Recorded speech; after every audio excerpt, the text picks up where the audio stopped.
This is lesson 410, Tangents, Secants, and Chords, part 1.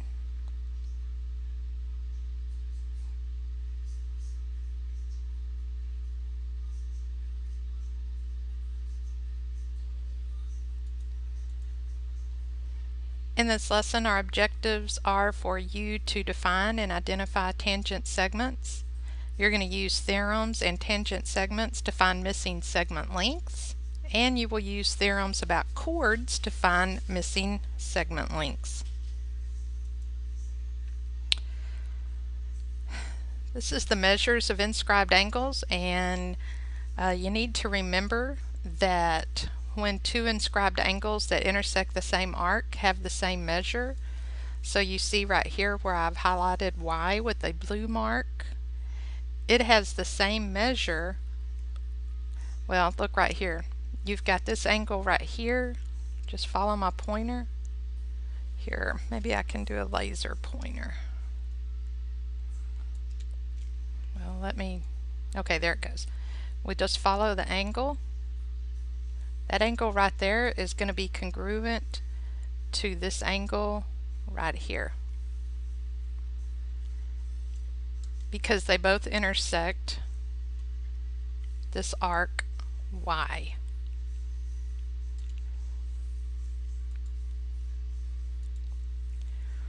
Okay, you also need to remember that the measure of the interior angle is half the sum of its intercepted arcs. And X and Y, Y represents that arc, X represents the arc to the left. Well, you add those two arcs together and divide by 2, and you will find out what this angle right here measures. Since they're vertical angles and they're congruent, you'll also find out what this angle measures.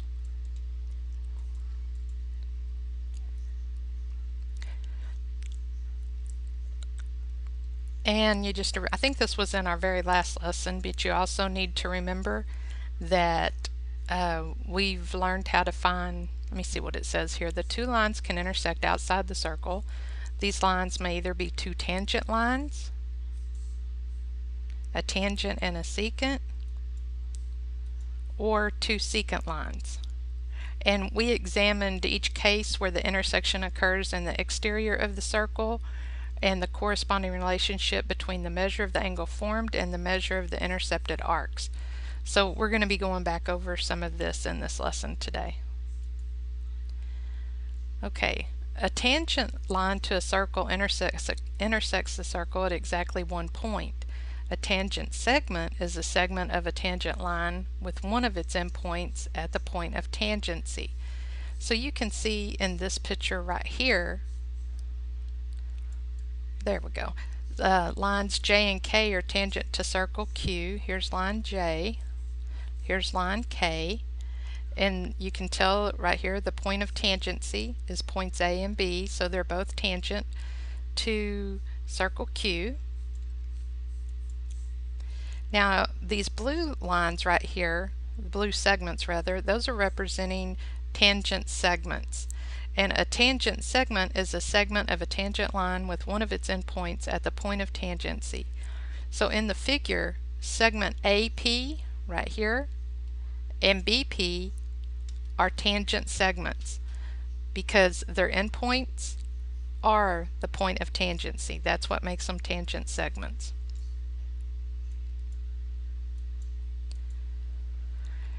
A tangent line to a circle intersects a circle at exactly one point. A tangent, okay, I've already read that part. Okay, which segment is a tangent segment to circle Q?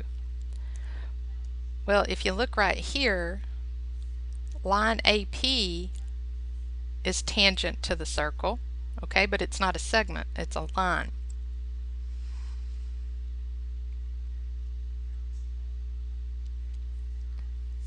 I just noticed something interesting. And if you look here, this is a chord, AE is a chord. This line PE right here, that's a secant.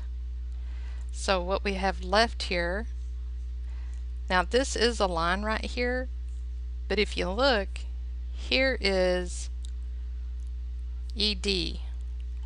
Oh, okay, I know why. I figured it out. Here's ED. That's the only segment that's in this list right here, because if you look at EP, I told you that was a secant. Segment CD, now that's not a tangent because one of the endpoints have to be the point of tangency. So point C is not the point of tangency and point D is not the point of tangency, so it won't work. And BP won't work because, as we'll learn later, that's an external secant. But right now it's outside the circle, so it can't be a tangent. Now ED is what's going to work because point E is the endpoint and it is the point of tangency on the circle. Now what I was stalling earlier for was because the other tangent segment that's here would be segment AP. And the reason that we didn't mention it is because it's not in this list of multiple choices. So ED was the answer. Okay, why isn't segment CD a tangent segment to the circle Q? So if you look, here's CD, and I've already explained that to you because line CD is tangent to the circle, but segment CD is not, because C and D are the endpoints and neither one of those points is the point of tangency on the circle. So that's why it won't work. And there's your official answer. And I just circled the endpoints so you could see that neither one of them was the point of tangency. So BP isn't a tangent circle because even though it does have one of its endpoints on the circle, segment BP is not tangent to the circle. And then EP isn't a tangent because EP is a secant, not a tangent to circle Q. Alright, this says segment AP and BP are tangent segments of circle Q. If AP equals 10 centimeters, find the length of BP. Well, since segment AP and BP are tangent segments to the circle Q, that means AP equals BP. Therefore, they both equal 10 centimeters. So determine segment AP if segment AP equals 3x plus 6 centimeters and segment BP equals 5x minus 12. And a lot of times it helps to go ahead and label. This time it's probably not completely necessary, but I will do it anyway. Here's 3x plus 6, and this one right here is 5x minus 12. Now remember, if you have two tangent segments like this that are intersecting at the same point, they're going to be congruent.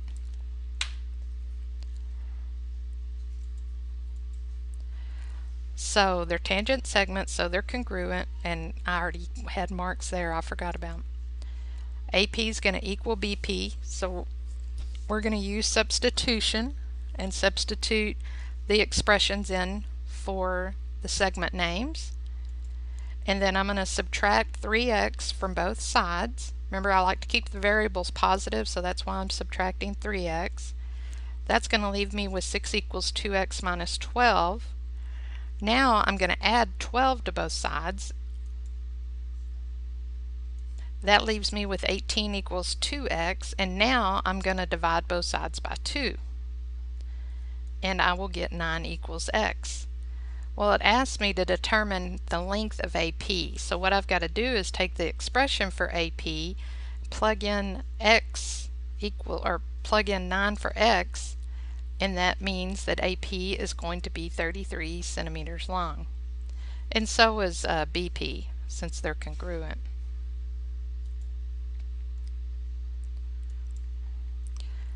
Okay, another concept we're learning in this lesson is that the lengths of chord segments, if we're given the lengths of the segments, they have to be intersecting first off. And like these two chord segments are intersecting at point E. If we know the measures of the segments, we can use the formula that they've given us here. let me go ahead and I think I'll work this out in the next slide. I cannot remember. No, I don't. Okay, so let me work it here. Okay, so they've given me that CE is 3.99. Okay, right here it is, 3.99.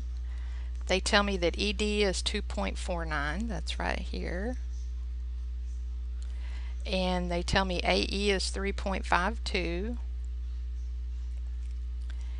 And they tell me EB is 2.82. Okay, so what they're saying is if you plug those values in right here, they're always going to equal each other. So notice how AE times EB, that's one segment. That's right there. So I'm going to plug in 3.52 for AE. I like using parentheses instead of the X. EB is 2.82. That's going to equal CE, which is 3.99,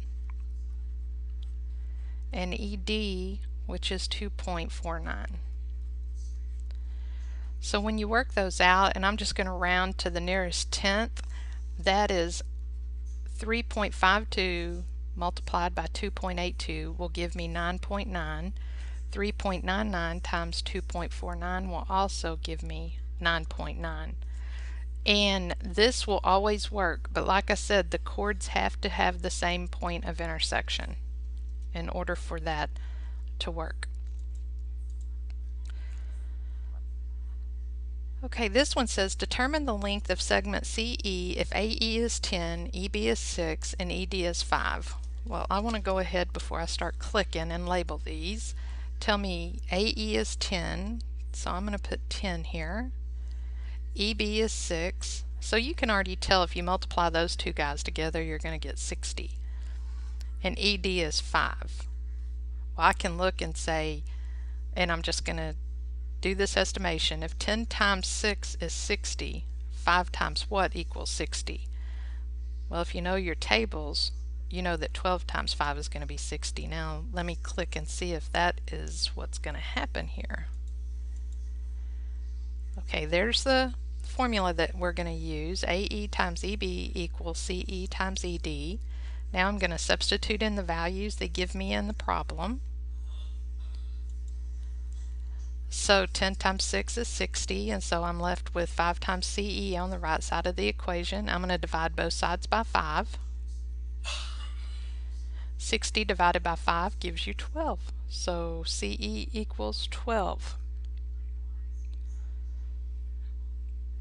So like I said, if you know your multiplication tables, you could have figured that all out in your head. So the length of CE is 12 units. Okay, this one says find the length of chord AB if AE is 5x plus 6, 5x plus 6, EB is 3, CE is 2x, and ED equals 12. Well, what we're going to have to do here to find AB, first we have to solve for x. So we're going to set up that same formula, and you realize this formula is going to look different if you have different point names. If these were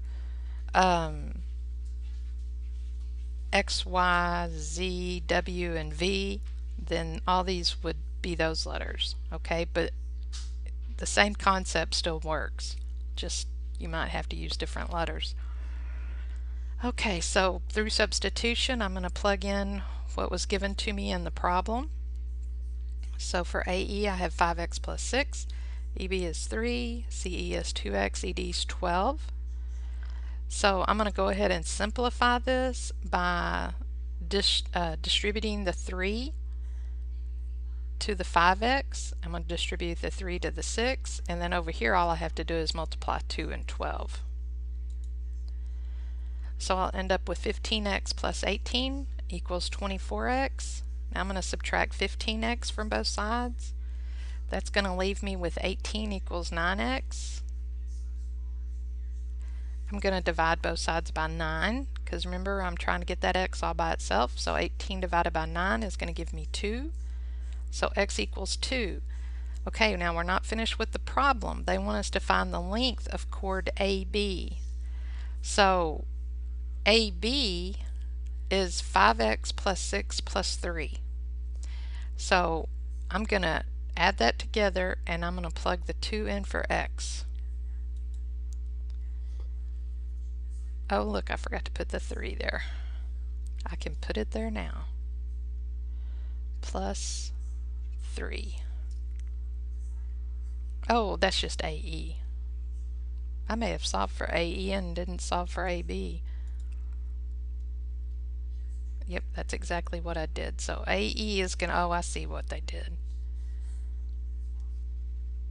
They solved for AE and then added them together. How silly. AE plus EB equals AB. So they plugged in 16 for AE. They knew that EB was 3. So AB is going to equal 19. So the length of chord AB is 19 centimeters. So in this lesson you learned that a tangent segment is a segment of a tangent line with one of its endpoints at the point of tangency. If two tangent segments intersect at an exterior point, they are congruent.